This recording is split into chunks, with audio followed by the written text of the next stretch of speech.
এবং অন্যান্য আপনারা যারা আছেন বেকারি শিল্পের সঙ্গে যারা জড়িত অনেকক্ষণ ধরে অনেক কিছু শুনছেন।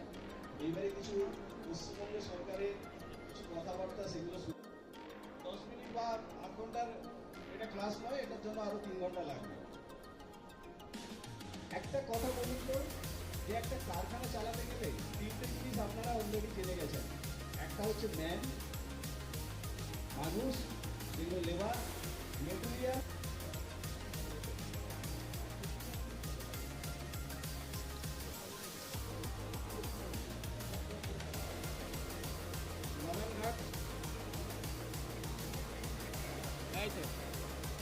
আমরা যারপর নয় আনন্দিত, দেরিতে হলেও আমরা মন্ত্রীকে আমরা পেয়েছি।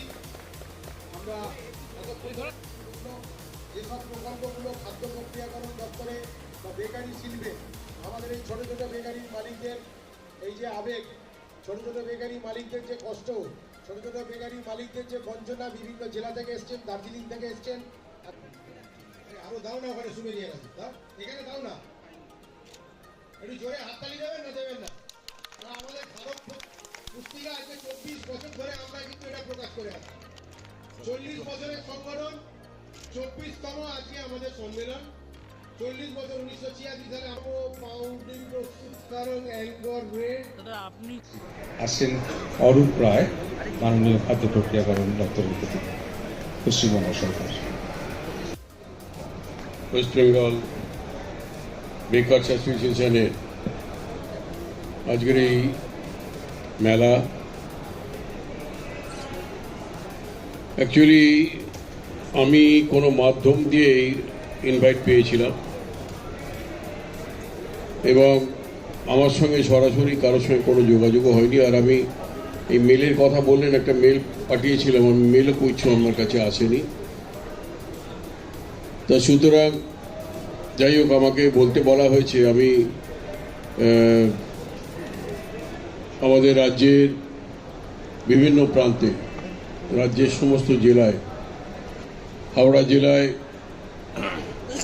আমি হাওড়া জেলার মানুষ, হাওড়া জেলা থেকেই জন্মেছি, হাওড়া জেলাতেই থাকি, হাওড়া জেলাতেই থেকে নির্বাচিত হয়েছি। তা সুতরাং হাওড়াতেও বহু মানুষ আছেন যারা এই বেকারি চালিয়ে তাদের জীবিকা নির্বাহ করেন এবং আমরাও সেই বেকারির মাধ্যমে আমাদের কাছেও সকালের ব্রেকফাস্ট আমরা বেকারির মাধ্যমেই সারি। এবং যদিও খাদ্যাভ্যাস পাল্টাচ্ছে দেশে, রাজ্যে, নতুন প্রজন্ম তারা নতুন নতুন খাবার খাচ্ছে, কিন্তু অতীতের যে ঐতিহ্য, আমরা জয়নগরের মোয়া ভুলিনি, আমরা মোল্লার চকের দইয়ের কথাও ভুলিনি, আমরা আমাদের সূর্যমদকের জলভরা তালসার সন্দেশের কথাও ভুলিনি। সে ঐতিহ্য আমাদের মধ্যে আছে এবং চিরকাল থাকবে। হয়তো আগামী দিনে পিজা, বার্গার এই সমস্ত থাকবে কিনা আমি জানি না, বর্তমান প্রজন্ম সেটাকে বিশেষভাবে তারা পছন্দ করেন, কিন্তু তার মধ্যেও আমাদের যে বাংলা যে ঐতিহ্য, আমরা যে প্রাচীনপন্থী যারা, তারা সেই পুরনো জিনিসগুলোকে আঁকড়ে ধরে চলেছে।